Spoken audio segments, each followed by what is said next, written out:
Assalamualaikum warahmatullahi wabarakatuh. Perkenalkan, kami dari kelompok 8 dengan anggota Helen Adela Fionita dan Lailatul Munawaroh. Di sini kami akan menjelaskan mengenai materi evaluasi pembelajaran IPS SD. Apa itu evaluasi? Evaluasi atau penilaian adalah proses sistematik untuk mengetahui tingkat keberhasilan dan efisiensi suatu program. Aspek yang dinilai dari program ada dua macam, yaitu tingkat keberhasilan dan tingkat efisiensi pelaksanaan program.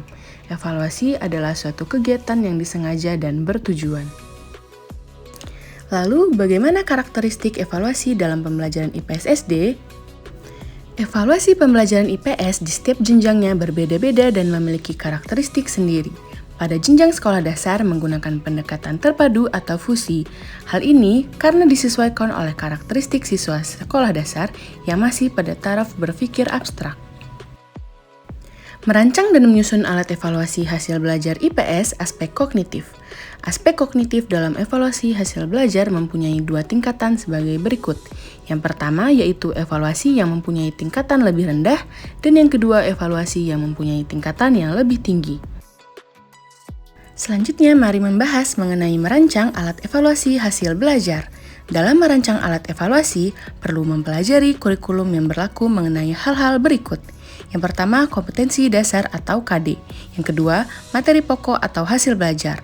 Ketiga, indikator pada kurikulum untuk materi pokok atau hasil belajar di atas. Dan yang terakhir, menyusun atau membuat indikator untuk kisi-kisi soal. Menyusun alat evaluasi hasil belajar aspek kognitif. Untuk siswa sekolah dasar, aspek kognitif yang dipilih cukup untuk mempunyai tingkatan lebih rendah seperti pengetahuan atau ingatan, pemahaman, dan penerapan. Tingkatan kognitif yang lebih tinggi yaitu analisis, sintesis, dan evaluasi masih terlalu sulit untuk mereka. Merancang dan menyusun alat evaluasi nilai dan sikap sosial.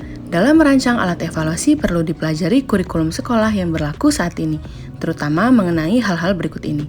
Yang pertama ada kompetensi dasar atau KD, materi pokok, hasil belajar, indikator materi, dan terakhir kisi-kisi tes. Selanjutnya untuk merancang dan menyusun alat evaluasi keterampilan IPS. Masih sama dengan sebelumnya, dalam merancang evaluasi keterampilan IPS di SD perlu dipelajari kurikulum SD yang berlaku, khususnya mengenai hal berikut: kompetensi dasar, materi pokok, hasil belajar, indikator tes atau bahan pelajaran dan penjabaran atau pengembangannya.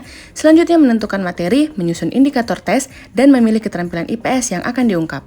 Yang terakhir, menyusun soal atau tes hasil belajar atas dasar indikator keterampilan IPS yang akan diungkap.